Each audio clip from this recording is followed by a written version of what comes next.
Molt bé, doncs som-hi. Avui ens submergim en el pensament d'una de les filòsofes més potents del nostre temps, Martha Sinusbaum. Tenim un grapat de fons sobre la taula, bàsicament guies de lectura de les seves obres clau, com ara Creant capacitats. I la missió és clara, entendre per què la seva idea de com mesurar el progrés d'un país és tan diferent i, francament, tan necessària avui dia, en un món obsessionat amb les xifres econòmiques. Totalment. És que tots hem sentit parlar 1000 cops del producte interior brut, el famós PIB. Si el PIB puja sembla que tot va bé, no? Però Nussbaum arriba i ens diu, un moment, de veritat creieu que aquesta xifra ens diu alguna cosa sobre la vida real de la gent? Ella posa sobre la taula una pregunta molt més profunda i molt més humana, diria jo. Què són realment capaços de fer i de ser les persones? Quines oportunitats reals tenen per viure la vida que volen viure? I aquesta pregunta és la base de tot. És l'anomenat enfocament de les capacitats. I per fer-nos entendre per què el PIB és una mesura tan cega, les fonts no comencen amb una teoria abstracta. Comencen amb una història real, la història de la Basanti, una dona de Gujarat, a l'Índia. Ens la descriuen, una dona d'uns 30 anys, d'una família molt pobra, que es casa amb un home que acaba sent alcohòlic i la maltracta. Econòmica. I aquí és on vull anar. Si ho mires amb ulls d'economista clàssic, podries dir, mira una història d'èxit. Ha augmentat els seus ingressos, contribueix al PIB local, però quan llegeixes la seva història completa, dir que és un èxit et deixa un regust amarg, oi? És que és una trampa. L'enfocament de Nussbaum ens obliga a gratar la superfície. D'acord, té uns ingressos, però a quin preu? Què més passa a la seva vida? Primer, la seva salut és un desastre, està molt dèbil. Segon, no és del tot independent, encara depèn de la família per a moltes coses. Tercer, i això és clau, les normes socials l'asfixien. Legalment no té un control total sobre casa seva i, per exemple, no es pot tornar a casar sense l'estigma social que això comporta. A més, no ha pogut estudiar. És analfabeta, la qual cosa li tanca infinites portes. Viu amb la por al cos, amb les ferides psicològiques del maltractament. Llavors, poses en una balança aquest petit negoci i a l'altre hi poses la por, la mala salut, la falta de llibertat, la humillació. És que no hi ha color. No n'hi ha, i tots aquests elements, salut, seguretat, llibertat, educació, dignitat, defineixen la seva qualitat de vida molt més que els 4 rals que guanya.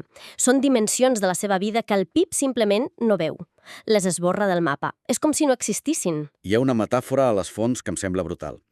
Nussbaum diu que parlar-li a la Basanti del creixement del PIB de la seva regió és com si li diguessin que en algun racó de Gujarat hi ha una pintura esplèndida, però que a ella li estava dat mirar-la. És una riquesa abstracta, llunyana, que no té res a veure amb la seva realitat. Jo et lliga amb un exemple de la literatura que és fantàstic, de la novel·la Temps difícils, de Charles Dickens. Hi ha un personatge, la Sissy Jupe, una nena en una escola molt estricta. El mestre, tot orgullós, li diu que la riquesa de la nació és de 50 milions de lliures i li pregunta si no està contentíssima. I què respon ella? Es posa a plorar i diu que no em pot estar contenta, abans de saber si a mi me'n corresponien uns quants diners. És una resposta infantil, però d'una lògica aclaparadora. De què em serveix la riquesa total si jo no veig ni un cèntim? O en el cas de la Basanti, de què em serveix si no em dóna dignitat ni llibertat? Queda claríssim. Si el PIB és una eina trencada, necessitem una altra cosa. Llavors, què proposeu? Com mesurem el progrés, si no és amb diners? Aquí és on entra el concepte central de capacitats. I és molt important entendre bé què vol dir. Una capacitat no és només una habilitat que tens, una cosa interna.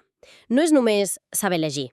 Una capacitat, per a Nussbaum, és una llibertat real, una oportunitat substancial per triar i actuar. L'objectiu d'una societat justa no és obligar la gent a ser feliç d'una manera concreta, sinó expandir el seu ventall d'oportunitats reals. Per aclarir-ho, a les fonts fan una distinció en 3 nivells, que a mi em va ajudar molt a entendre-ho. Primer hi ha l'equipament innat, oi? El potencial amb què naixem. Exacte, les eines bàsiques de sèrie, per dir-ho així. Després, el segon nivell són les capacitats internes. Aquestes són les habilitats que desenvolupem amb l'ajuda de l'entorn. La família, l'escola, aprendre a parlar, a llegir, a pensar críticament. La Basanti, per exemple, té una capacitat interna limitada per la seva falta d'educació. Però el pas clau, el que realment importa per a la justícia social, és el tercer nivell, les capacitats combinades. Si ho entens bé, això és la suma de les teves habilitats internes més les condicions de l'entorn que et permeten o no utilitzar-les. Precisament. Aquesta és la clau de volta de tot. Tu pots tenir la capacitat interna de llegir, a nivell 2, però si vius en una dictadura que crema llibres, et falta la capacitat combinada, la del nivell 3, per exercir aquesta habilitat. L'objectiu d'un govern just ha de ser garantir aquestes capacitats combinades per a tothom. A les fonts hi havia un exemple que m'ho va fer entendre de cop, el del dret a vot. M'ho pots explicar una mica més? És perfecte. Una persona pot tenir la capacitat interna de votar. És major d'edat, entén la política, té la seva opinió formada, però si aquesta persona va en cadira de rodes i el seu col·legi electoral no té rampes, li falta la capacitat combinada. El seu dret a vot, escrit a la Constitució, a la pràctica no existeix, és paper ullat. Entenc la idea, però sona increïblement car i complicat de posar en pràctica per a un govern. No és més fàcil, al final, donar diners a la gent i que ells mateixos es busquen la vida per aconseguir aquestes oportunitats? És una bona pregunta, perquè ens porta al cor del debat. L'utilitarisme clàssic diria exactament això. Maximitzem la riquesa i ja s'ho faran. Però l'exemple de la Basanti ens mostra que no funciona. Les persones no són màquines de convertir diners en benestar. Hi ha barreres estructurals, discriminacions, normes socials, que els diners per si sols no poden enderrocar. De què li serveix a una dona tenir diners en una societat que no li permet posseir propietats o sortir sola de casa? Per això cal una intervenció activa per crear aquestes condicions de llibertat real, aquestes capacitats combinades. D'acord, em convences. Llavors, si hem de mesurar aquestes oportunitats reals, com decidim quines són les importants? Vull dir, la llibertat per votar és evident, però hi ha una llista oficial del que hem de garantir? Sí, i aquí és on la proposta de Nussbaum es torna molt concreta. Ella elabora una llista de 10 capacitats centrals. La presenta com un llindar mínim, les condicions bàsiques sense les quals una vida no pot ser considerada veritablement digna. No és una llista per imposar un model de vida, sinó per garantir els fonaments perquè cadascú pugui construir el seu. A veure, fem-hi un cop d'ull. Les primeres semblen bastant evidents. Vida, poder viure fins a una edat raonable, salut corporal, tenir bona salut, menjar, un sostre, i integritat corporal, poder moure's lliurement, estar segur davant la violència. Fins aquí cap sorpresa. Són la base de tot, la supervivència física. Però la llista va molt més enllà. La quarta és sentits, imaginació i pensament. Això inclou poder utilitzar la raó, però també la imaginació i la creativitat. I, fonamentalment, tenir accés a una educació de qualitat. La cinquena és emocions. Poder sentir afecte, tristesa, gratitud, no tenir la vida emocional atrofiada per la por o l'ansietat. Espera, que segueixo mirant la llista. I algunes ens sorprenen. Per exemple, la novena és joc. De veritat, la capacitat de riure i jugar està al mateix nivell que la salut o l'educació. No et sorprèn? A mi em sembla una de les parts més brillants i humanes de la seva proposta. Què ens distingueix de ser simples màquines de producció? La capacitat de gaudir, de relaxar-nos, de riure. Una vida sense cap espai per al joc o la recreació és una vida mutilada, per molt productiva que sigui. Reivindica que per a una vida digna no n'hi ha prou amb sobreviure, cal poder gaudir. Vist així, té tot el sentit. I un altre que em crida l'atenció és la vuitena. Altres espècies. Poder viure en relació amb la natura i els animals. Exacte. Això trenca amb una visió purament antropocèntrica. Reconeix que som part d'un ecosistema i que la nostra capacitat de viure en harmonia amb el món natural és part del nostre benestar. La llista es completa amb la raó pràctica, poder decidir sobre la teva pròpia vida, l'afiliació, poder viure amb els altres, ser respectat, i el control sobre el propi entorn, que inclou la participació política i el dret a la propietat. Quan llegeixo aquesta llista, una part de mi pensa que és fantàstica, però una altra part més cínica es pregunta: d'on surt tot això? Ho ha decidit ella en un despatx? Com s'aconsegueix un consens global sobre què és el joc o viure en harmonia amb la natura? No és una visió una mica occidental idealista? És l'objecció clàssica, i és molt important. Nussbaum és la primera a dir que la llista no és un dogma caigut del cel. Ella diu que és una proposta que està oberta a revisió i que sorgeix d'un llarg procés. S'ha nodrit de converses durant dècades amb acadèmics i activistes de tot el món, especialment de l'Índia. Està basada en històries com la de la Basanti i en un diàleg intercultural per trobar aquells valors que, malgrat les diferències, la majoria de cultures consideren fonamentals per a la dignitat humana. No és una imposició, és un punt de partida per a la conversa global. I em fa l'efecte que, de totes aquestes capacitats, n'hi ha una que actua com una mena de clau mestra. Una clau que obre la porta a les altres. I aquesta seria l'educació, que forma part de la quarta capacitat. Sens dubte. Nussbaum utilitza un terme molt potent. Diu que l'educació és un funcionament fèrtil. M'encanta aquesta expressió. Vol dir que és una capacitat que, quan la desenvolupes, automàticament en fa créixer i en potència moltes altres. És com un adob per a la resta de la llista. Té lògica. Si tens educació, milloren les teves oportunitats de feina, és obvi. Però també et dona eines per participar en política de manera més informada, per entendre els teus drets i reclamar-los. Exactament. I, tornant al cas de la Basanti, l'educació reforça la posició de negociació d'una dona dins de la seva pròpia llar.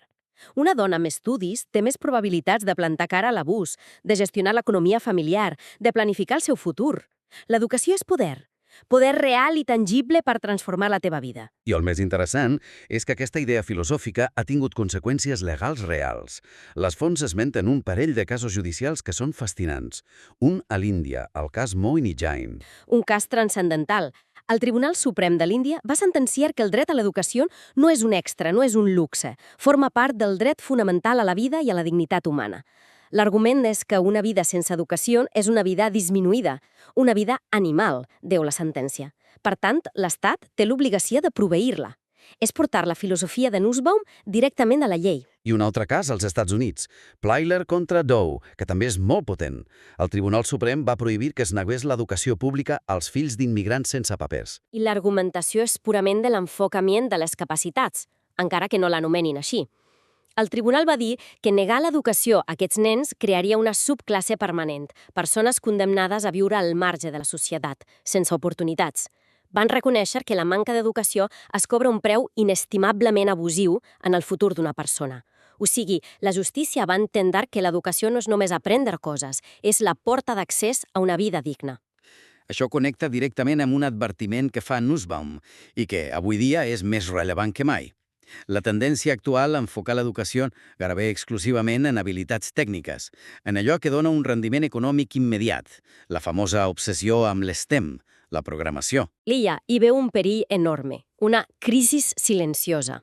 En aquesta cursa per la rendibilitat econòmica estem arraconant les humanitats i les arts.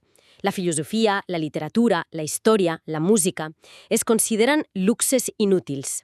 I per què és tan perillós, segons ella? No és bo que la gent aprengui habilitats pràctiques per trobar feina? És bo, però no pot ser l'únic objectiu. Perquè les humanitats fan una cosa que les ciències tècniques no fan. Ens ensenyen a ser ciutadans crítics i empàtics. La literatura ens obliga a imaginar com és ser una altra persona, a posar-nos a la seva pell. La filosofia ensenya a argumentar, a qüestionar. La història ens dona perspectiva per entendre la complexitat del món. Sense aquestes habilitats, diu Nussbaum, la democràcia està en perill. Podem crear mà d'obra molt eficient, robots útils, però no ciutadans complets, capaços de dialogar i de prendre decisions responsables per al bé comú. Vaja, el recorregut ha estat intens. Hem començat amb una única xifra freda i enganyosa, el PIB, que amaga completament la vida de persones com la Basanti. I hem acabat amb un marc molt més ric, més complex, però infinitament més humà. Un enfocament que no es pregunta quants diners tenim, sinó quines oportunitats reals tenim per viure una vida que valori cadascú de nosaltres. Aquesta és exactament la transformació. La justícia no és només una qüestió de repartir recursos, tot i que això és important. La veritable justícia consisteix a crear les condicions socials, polítiques i materials perquè cada individu pugui desenvolupar aquestes capacitats fonamentals fins a un llindar de dignitat. L'objectiu final no és només donar drets sobre el paper, sinó garantir les capacitats combinades, que la llibertat sigui una realitat que es pugui tocar i exercir cada dia. I per acabar, com sempre, deixem una idea per a la reflexió.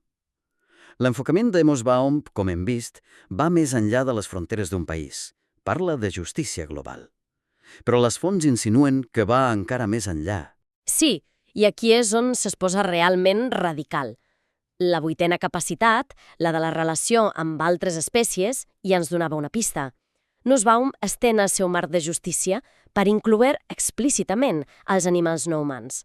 Argumenta que són sers sensibles que tenen les seves pròpies formes de vida i les seves pròpies capacitats per desenvolupar-se, i que tenim una responsabilitat moral envers ells. Un moment, vols dir que la seva teoria de la justícia també s'aplica als animals? En la seva opinió, absolutament. I això obre un camp de reflexió immens. I ens porta a la pregunta final que volem deixar a l'aire. Si acceptem, ni que sigui com a hipòtesi, que l'objectiu de la justícia és garantir un llindar de capacitats per a tots els sers sensibles, com canvia això, la nostra manera d'entendre la responsabilitat? Ja no només com a ciutadans d'un estat, sinó com a consumidors en una economia globalitzada, on cada decisió que prenem pot tenir un impacte directe en la vida de persones i animals a milers de quilòmetres. És una pregunta incòmoda, però potser és la que realment importa.